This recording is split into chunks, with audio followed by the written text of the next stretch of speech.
All right, good evening, everybody. My name is Baso. This is Adrian, and today we're going to do some hip flexors, and we're going to also throw in a glute exercise today. So 3 different exercises, very important, especially if you have hip hip arthritis or glute atrophy. These exercises help get some circulation in your hips and glute area, so that way you can start beginning to get back that strength in your hips and also in your glutes. So before you do any of these exercises, make sure you get a clearance to your doctor saying it's okay to do these workouts. So today's workout is actually with a resistant band. So they come in a 3-pack, like light, medium, and heavy. So what do we have with you today? I think, yeah. This one's a medium. So she's actually going to do a medium. So she's actually going to lay on her side and actually engage her hips. So she's going to make sure she's going to give me 20 on each side. So this is exercise number 1. This to help strengthen your hips. So go ahead, Adrian, do the 20. While she's doing it, I'm going to explain the technique. There's nothing fancy about it. You're just going to lay on your side, but you want to make sure your feet stay straight. So as she's doing it, I'll explain it. So these can be done as warm-ups. She's going to do 4 sets of 20. She's going to go each side. Now, you can turn them into an exercise, and the goal is to this exercise, get it as high as you can, but don't go super fast. Make sure it's controlled. As you see, she's doing the exercise. Her feet are staying straight, and she's laying on her side. She's not leaning back, and she's not leaning forward. So all the emphasis is in her hips. So hip strength is very important. So she did 20 on that side. She's going to roll over to the other side and give me 20. So you can do 4 sets of 20, 5 sets of 20. Try to get it as high as you can. And you want to control. As you can see, she's not wrapping it out. Slow and control. Again, this targets the hips. So you can do this as a warm-up or exercise. You want to make it a little bit more challenging. We're going to do another set on the video. Let's do one more.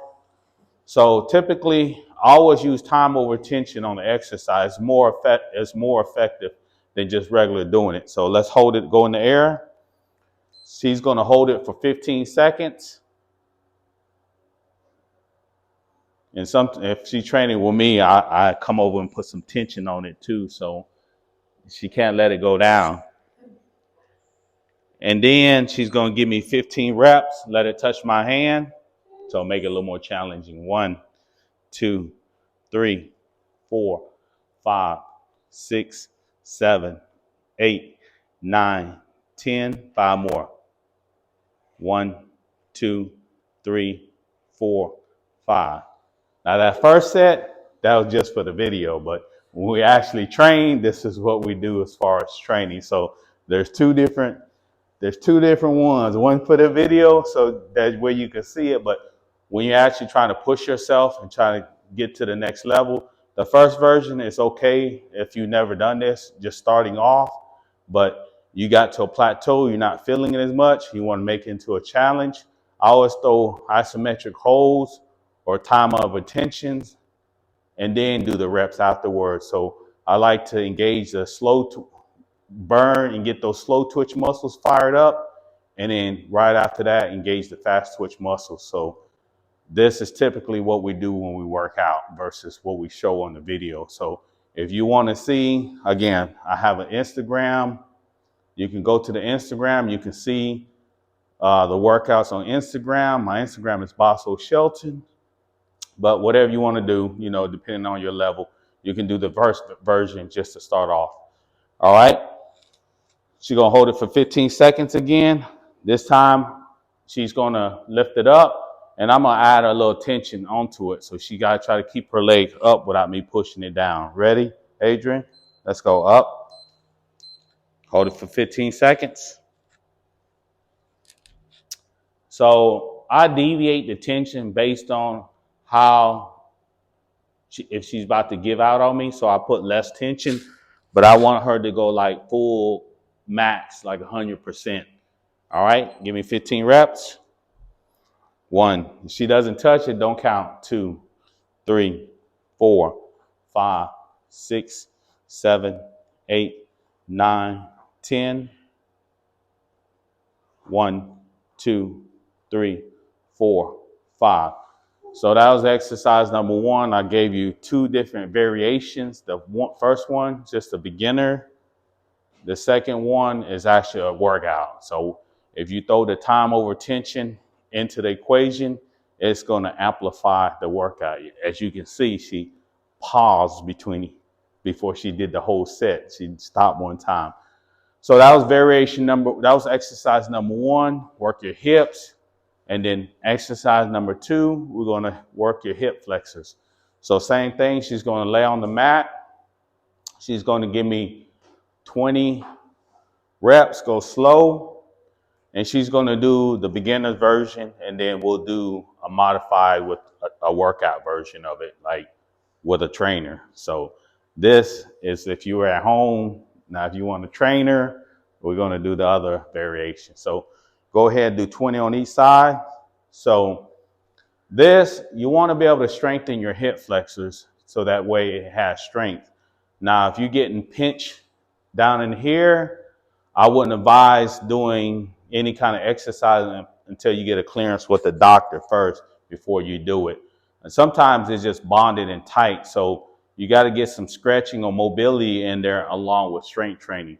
You can do the strength stretching, but it's only going to be temporary, but the pinch will come back. So it's a combination of both the strength training and also the mobility that will permanently fix those issues. Usually when you have a pinch, it's because you got some imbalances in your body.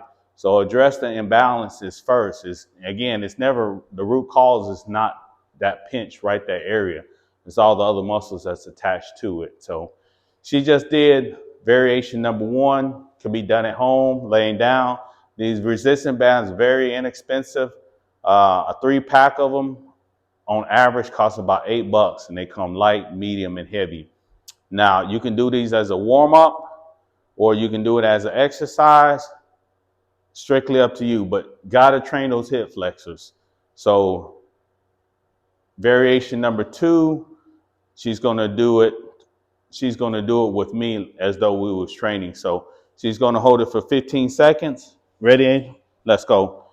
She gotta hold it to where my hand is at. Hold it for 15. So that the consistency there, once the 15 is up, she's gonna give me 15 reps. If the knee doesn't touch my hand, the reps doesn't count.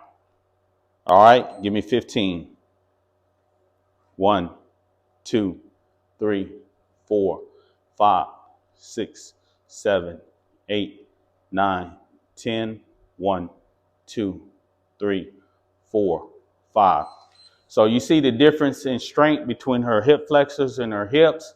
You want to make sure they equally as strong. Don't let one be more dominant than the other. Typically, the hip flexors is stronger, but you do want those hips to be strong too. So you don't want one to be stronger than the other. Now, the way she did it, she pulsed it versus going all the way down because she's taking the momentum out of it. So if you want to make this really challenging, do the pulses and don't go all the way down and use momentum and bring you up. All right, last leg. Hold it for 15. And then when you do these exercises, because we're isolating each hip and each hip flexors, one gets higher than the other, or you have to stop more frequently on one leg, you're going to realize how much difference in strength one is the other. If they're both equal, that's perfect. But if they're imbalanced and big discrepancy in strength, work on it. All right, 15. 1, 2, 3, 4, 6, 7, 8, 9, 10, 11, 12, 13, 14, 15. Good job. So that was exercise number 2. Exercise number 1 was your hips. Exercise number 2 was your hip flexors. So exercise number 3, we're going to train the glute maximus. So this exercise here, she's going to use a kettlebell. If you don't have a kettlebell, again, you can use what you have at home. You can start with 1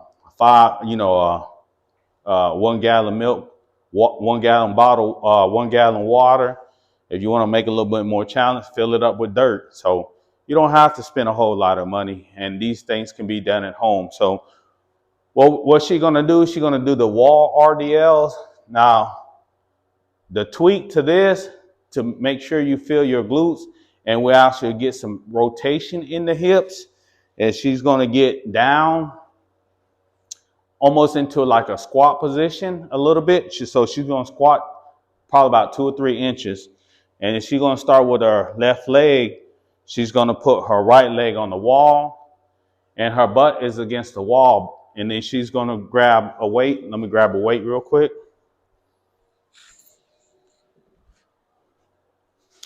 Now, if your back is hurting to do any kind of hinge or bent over with any kind of weights, make sure you get a clearance through the doctor before you work. And again, if it's hurting, it's because of impingements. Adrian started with me. She's been with me over 1.5 years, and she had back issues. And now back issue almost completely gone. But it is a process. It's not something that's going to happen or cure in 2 months or 3 months. Once you start this journey of a lifestyle and trying to prevent or correcting imbalances and pain that you're feeling in your body, it is a journey. Adrian can tell you herself, she had a lot of different impingements starting off. So guess what? We're working on it, fixing a lot of it. So again, this is your glutes. She's gonna squat a little bit, put one leg on the wall. Before she starts, she's gonna lift up and she's gonna poke her butt, push it outwards towards the direction she's gonna hinge. And the weight is gonna cross over her toes. And she's gonna hold it for 4 seconds. 1, she ain't gonna come all the way back up. 2, so she's gonna do 8 4-second holds, and then she's gonna go to the other side, and I'll kind of explain it while she's doing it. So 8 4-second holds. So this targets your glutes. Remember, do 8 4-second holds and go to the other. Now, if you don't, she's doing 8 4-second. Now, if you don't have weights and you're a beginner, if you're not sure if you have back issues, start with just your hand. So same thing, I'm gonna stand next to her, my left foot on the wall, probably about like 8 to 10 inches from the wall. I'm gonna squat down a little bit, come off the wall, use my hand, and then hinge and poke my butt out that way, my hip, and come up, down, and come up. I would advise start with body weight first, because if you use body weight, you can actually feel it in your glutes. With pushing, now when she's doing that side, she's pushing her hip towards that way a little bit, and she's angling the weight towards the other side of her foot. So she's getting that rotation in the hip. So if you can feel it with doing your body weight, the weight is just pro bono. It's going to help strengthen it. But start with your body weight. If you're not feeling in your glutes, the technique is not correct. The front of her leg is not moving at all. All that's moving is she just hinging. So the traditional hinge wall RDLs is just straight like this. That's fine, but we want that extra tension on that glute. So this is the traditional. And you can traditional hinge to fill in your glutes. The variation of it is stick that hip out a little bit. So you're going to move it about 1 inch to a 1/2 inch that way, and then reach down.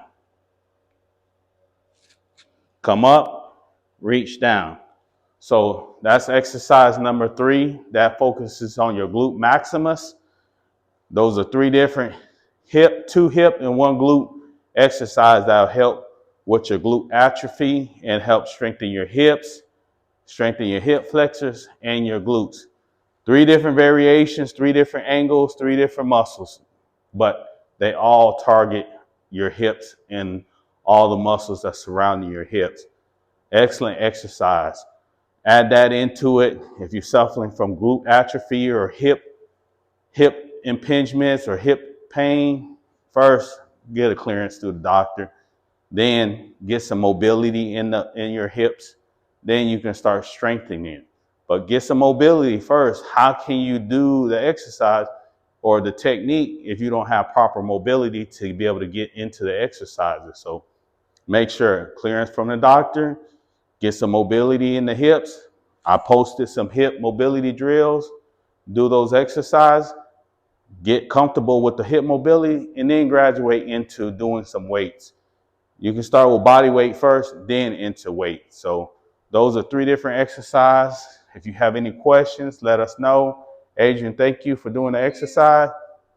Typically, we'll do another one with me in it, but I'm going to let her slide today because she got a whole nother workout later. All right. Thank y'all for your time. If you have any questions, comments, leave me a comment, and we'll get back to you as soon as we can. Have a good evening.